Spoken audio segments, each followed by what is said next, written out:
Watching News at Prime. Let's bring you this now. It's the second day of the ANC special meeting for its National Executive Committee, which has been convened to develop a turnaround strategy for struggling municipalities.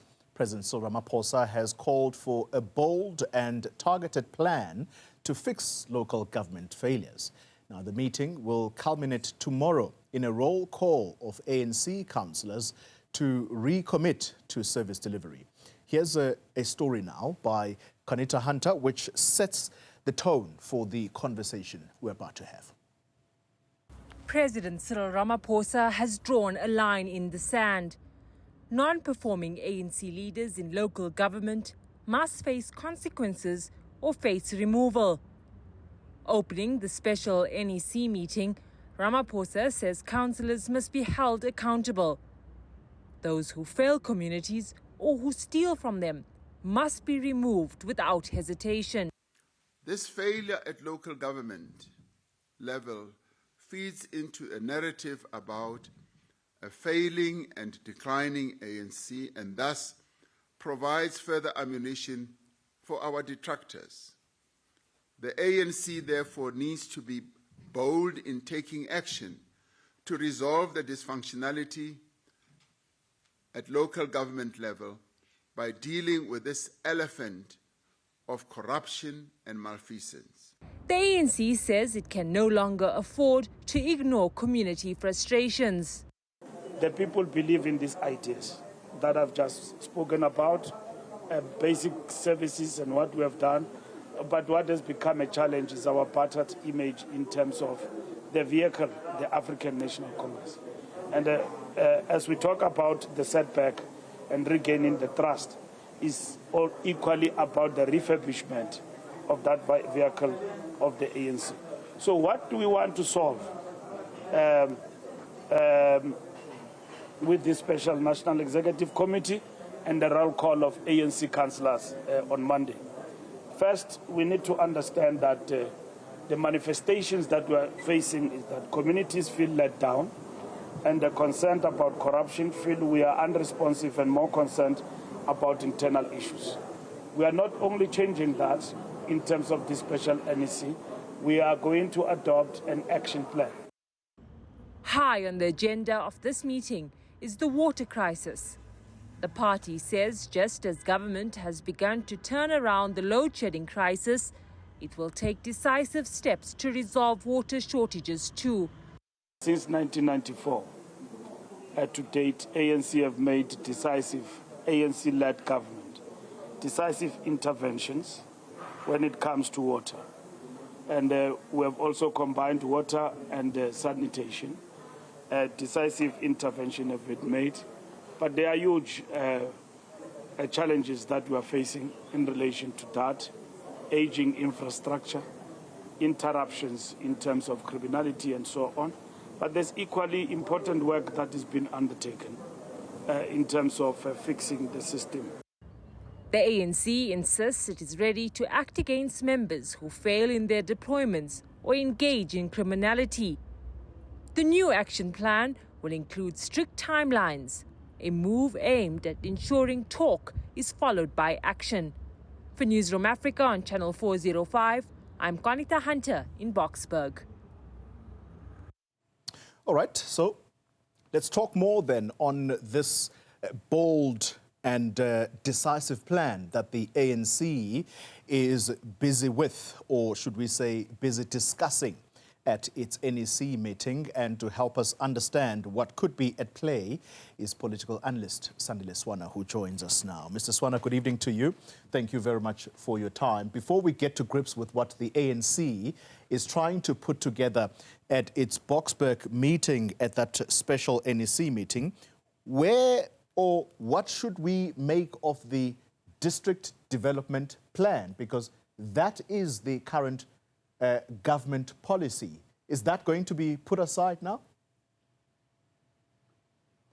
No. Thanks, Polly, and to your viewers, let's say that this should have been an attempt, and I hope it is, to more fully implement the district development plan.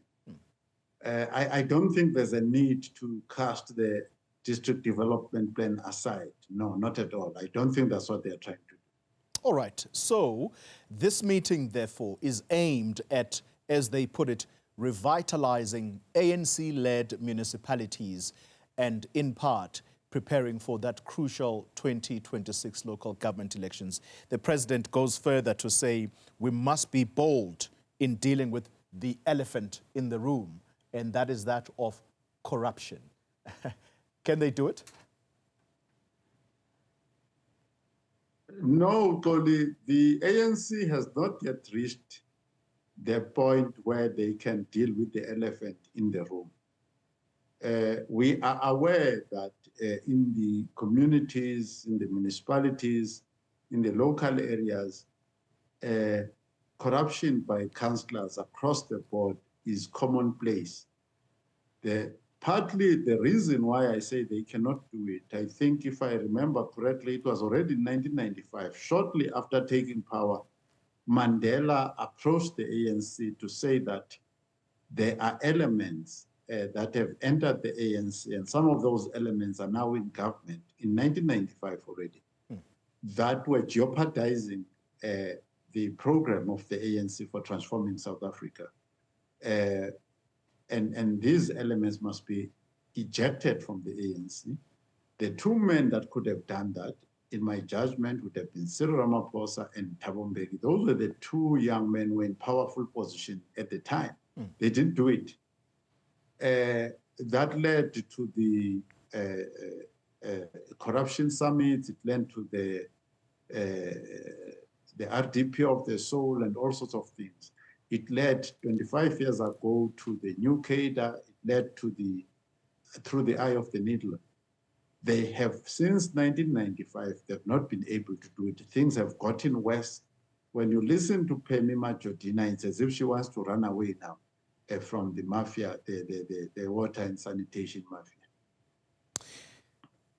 The battered image of the ANC that the Secretary General, Fikile Mbalula, talks about, and that people are now losing trust, if not already, in the ANC, it brings us to the conversation as to what exactly is wrong with the local government structure. Yes, their focus is going to be on ANC-led municipalities. Who is the problem? Because the councillors, those are politicians. You then have administrators. These are people now who deal with the day-to-day runnings of municipalities. Where is the problem between these two? No, there's another side to this that you are not counting, the political parties. Yes. So you need to say that there's the elected council, the political party, and the staff. Now, the political party permits people who are underqualified to actually become councillors who cannot do the job.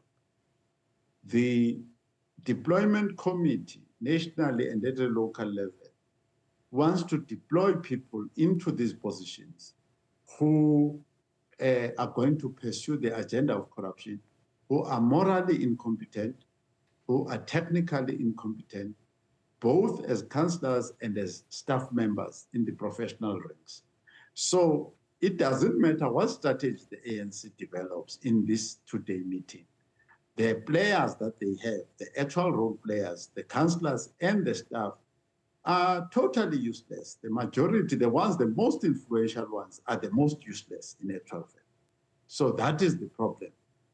The cadre, the average cadre of the African National Congress is not fit for purpose. Whether he calls himself a state bureaucrat or he calls himself an elected politician, these are people who epitomize moral and technical incompetence. So I revert then, as we conclude the conversation, to the initial question I asked, whether the ANC has any hope of turning around this image of a corrupt and incompetent cadre that is going to be deployed at a local government level. And I'm reminded here, Mr. Swana, that at some point there were very bold announcements that don't be shocked when you see ANC members, senior ANC members, whom you would have been used to seeing at national government suddenly being deployed to local government in order to boost this image and try and deal with this decay, and particularly people who are seen as incompetent. Where did that go to? It's a lot of empty promises that have been made over a long time. You'll remember that I think it was 2016. I just don't have the record in front of me, but I think it was 2016, where Gwede Mandashe at the time said, the people of South Africa trust us less and less and less. So the issue of trust is gone. Imagine the city of Joburg is in trouble. You take Dolashe, Sisi Dolashe, or Pemi Majortina to come and turn the city around, or to turn Mukhale city around, or Mahikeng around. What do you expect? So when you cure incompetence with more incompetence, you cannot cure incompetence. That is the problem. You're not giving us any hope here, Mr. Swana, whether the ANC there is genuinely no hope. The yeah. problems of this country cannot be solved through the ANC at any level. So the cure is to, gee whiz, it's difficult. The cure is to move the ANC from state power at every level. In the same way that in 1988, I would have told you that the cure to South Africa's problems at that time would have been to remove the National Party from power. And I'm glad that we said that and it happened. The hijacking of the transformation of South Africa, the Polokwane Conference, has now brought us to this place where it is now necessary and urgent to remove the African National Congress from state power altogether. Wow. Very bold indeed. Thank you very much for your time, Sandile Swana, a political analyst, talking to us about the hopes of the ANC in trying to turn things around, but in the process also regain the confidence of ordinary South Africans.